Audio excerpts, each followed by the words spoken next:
या बातमीपत्राचे प्रमुख प्रायोजक प्लॅटिनम मॉल इंद्रधनु सोलापूर. सोलापुरातील सर्वात प्रतिष्ठित इंद्रधनु सोसायटीचा नवीन भव्य कमर्शियल प्रोजेक्ट आता रेल्वे स्टेशनच्या अगदी शेजारी शहराच्या मध्यवर्ती ठिकाणी.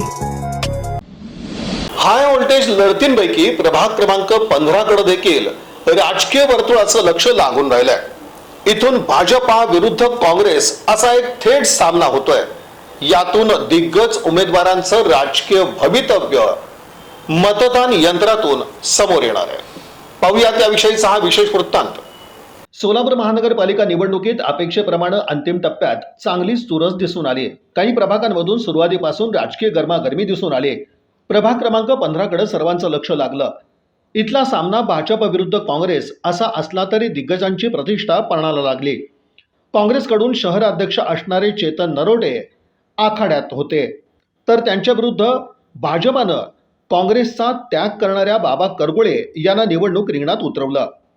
माजी महापौर असणारे आरिफ शेख इथूनच निवडणूक लढवत आहेत. यासह श्रीदेवी फुलारे या भाजपच्या उमेदवार आहेत. तुल्यबळ उमेदवारांमुळे इथली लढत लक्षवेधी ठरली. प्रभाग क्रमांक 15 मधून मोची समाज बांधवांची मोठी संख्या आहे. हा समाज विधानसभेला भाजपच्या पाठीशी राहिला. दुसरीकडे चेतन नरोटे यांना मानणारा वर्ग आणि त्यांचे समर्थक मोठ्या प्रमाणावर दिसून येतात.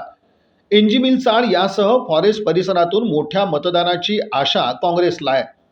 इकडे श्रीदेवी फुलारे यांचं मोची समाजासह मुस्लिम आणि ख्रिश्चन समाज बांधवांसाठी कार्य पाहायला मिळतं. शिवाय आता भाजपाचा मतदारही त्यांना साथ देईल.